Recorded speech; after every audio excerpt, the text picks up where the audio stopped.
Assalamualaikum warahmatullahi wabarakatuh. Salam sejahtera untuk kita semua. Om Swastiastu, Namo Buddhaya, salam kebajikan.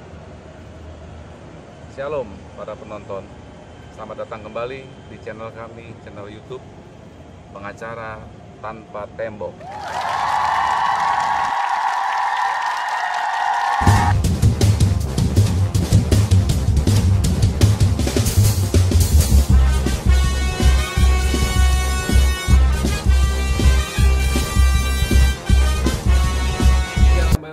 Bersama kami di channel YouTube Pengacara Tanpa Tembok. Saudara, kali ini kami mempunyai teman yang real, mempunyai masalah hukum, saudara, terkait pinjaman online. Yuk kita simak perbincangan seru kami bersama yang bersangkutan. Halo, ya selamat datang di channel kami. Silakan kita sapa penonton. Selamat datang, selamat sore. Ya. Bertemu kembali dengan Pak Danu ya. Ya. Pak Danu. Oke. Kira-kira apa masalahnya? Ya jadi gini Pak Danu, saya ingin bertanya mengenai masalah pinjol ilegal dan legal. Ya. Saya ingin bertanya, kalau misalnya kita ada suatu masalah di pinjol, baik itu yang ilegal maupun yang legal, itu dampaknya seperti apa ya? Soalnya selama ini saya ada pinjaman di pinjol, yang legal dan yang ilegal dan legal, tapi karena pada saat ini kan lagi wabahnya pandemi COVID-19, nah keuangan saya, pemasukan itu nggak ada. Betul. Tapi sebelumnya saya lancar, nggak ada masalah. Lancar, oke. Udah bayar juga, udah masuk. Nah karena nggak ada pemasukan dari bulan Maret sampai sekarang, saya ditagih-tagih terus gitu. Padahal saya sudah jelaskan kalau keuangan saya itu istilahnya macet lah, nggak ada pemasukan sama sekali. Karena kan saya pada saat itu memang bekerjanya secara harian, bukan bekerja di sudah jelaskan itu ya? Sudah dijelaskan, tapi tetap aja nggak ada kebijakan. Atau ini siapa ini yang nggak ada kebijakan ini, siapa yang tetap lagi siapa? Dari pihak pinjolnya, bahkan sempat datang ke rumah. Yang gitu. legal atau yang ilegal? Yang legal. Yang legal. Yang legal sempat datang ke rumah, tapi dia belum berani masuk sih.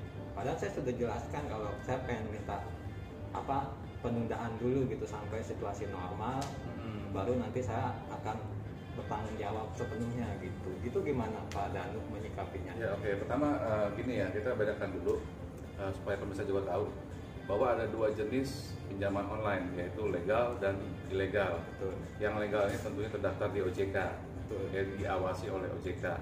Jadi mereka dalam memberikan pinjaman dan menagih itu harus sesuai dengan peraturan, nggak bisa sembarangan. Oke.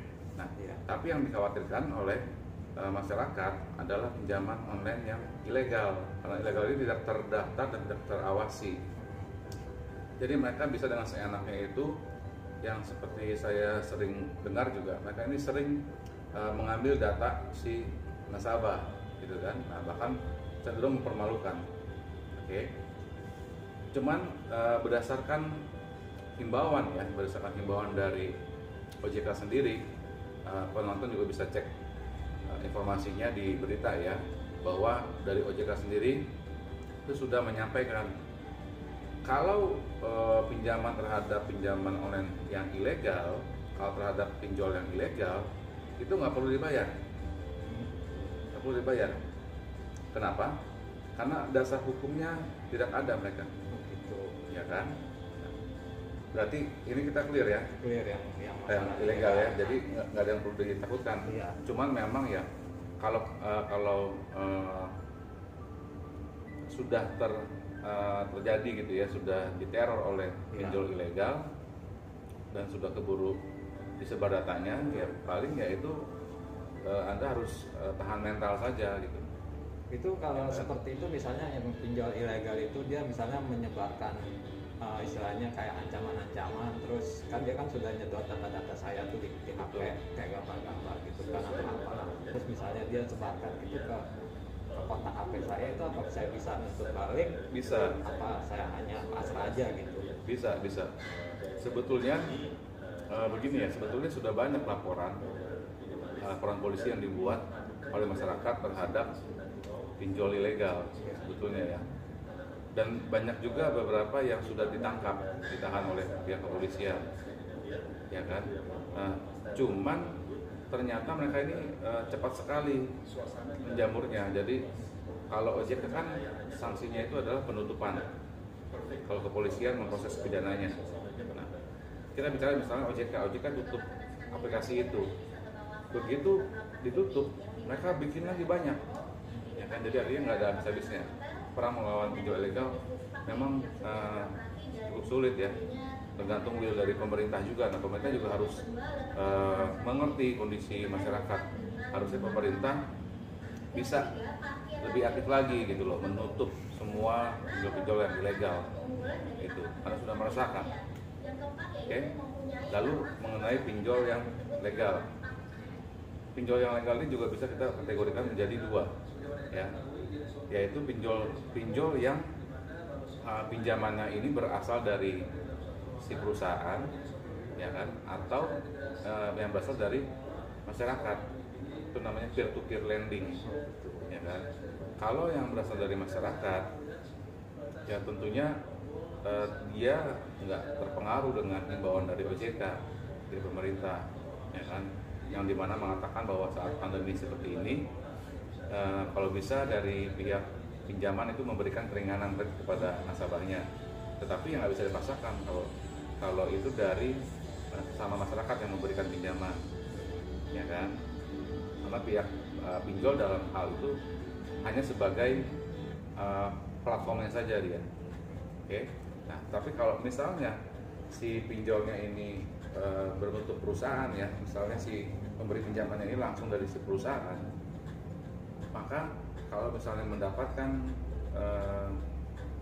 peringatan gitu untuk membayar, kan sudah disampaikan nih ke pihak mereka kan, bahwa minta waktu, belum bisa membayar segala macam gitu kan, dan mereka masih tetap menagih, ya silakan sebaiknya bikin surat tertulis, ya kan, supaya ada bukti buat saudara, ada bukti bahwa saudara ini beretikat baik, minta keringanan, minta penundaan, gitu. Nah, itu sudah pernah saya jelaskan juga dalam video kami yang sebelumnya, bagaimana cara mengajukan keringanan kredit. Nanti akan saya bantu juga bikin surat seperti itu, ya. Sangat terbantu. Lalu bagaimana pertanyaannya kalau misalnya si pinjol yang legal ini, walaupun sudah kita kirimkan surat untuk minta penundaan, tetap juga menagih, gitu kan? Ya silakan. Itu kan pilihan kan ada di kita ya. Kalau misalnya memang kita nggak punya lagi kemampuan membayar saat ini, dan pihak si pemberi pinjaman juga tidak mau mengerti, ya silakan untuk dia menggunakan haknya, yaitu apa? Melalui jalur hukum. Mungkin dia somasi, lalu dia mengajukan gugatan secara perdata, ya silakan. Ya kan? Jadi dalam hal ini posisi saudara ya defense, menunggu gitu, pasif. Tapi selama menunggu itu ya kita kan, saudara harus kirimkan dulu surat seperti itu, saya bilang, supaya unsur itikat baiknya terpenuhi, gitu saudara. Ada pertanyaan apa lagi tadi? Ya, jadi gini kan,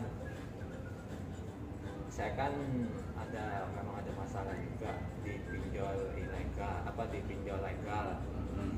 Nah, maksud saya tuh gini, apakah dalam situasi seperti ini,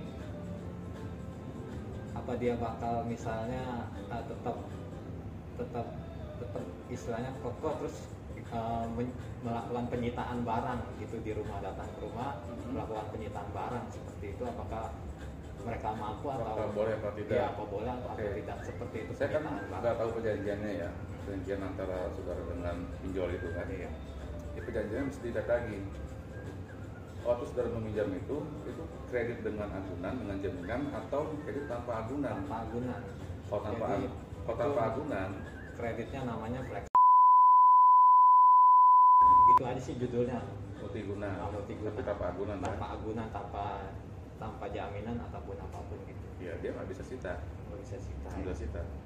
Kecuali dia sudah menggugat dalam gugatan dia meminta supaya hakim menyita gitu, mungkin aset saudara apa, mungkin rumah atau apa gitu ya. Tapi kalau misalnya dia tiba-tiba datang langsung menyita, itu saudara bisa melaporkan ke polisi. Tapi sebelum ada penyitaan dari pihak pinjol legal, itu masih ada proses-proses sebelumnya kan, kayak misalnya harus ketemu dulu, terus kita berbincangkan secara kekeluargaan. Oh harus ya. Nggak bisa langsung. Betul. Ya, Jadi langsung. itu yang tadi saya bilang kan, kalau misalnya kita sebagai kreditur ya, kita kan sudah meminta baik-baik kepada pihak leasing, pihak bank atau pihak perusahaan pinjol untuk memberikan waktu atau keringanan gitu kan. Nah, ini kan artinya kita sudah menempuh upaya kekeluargaan.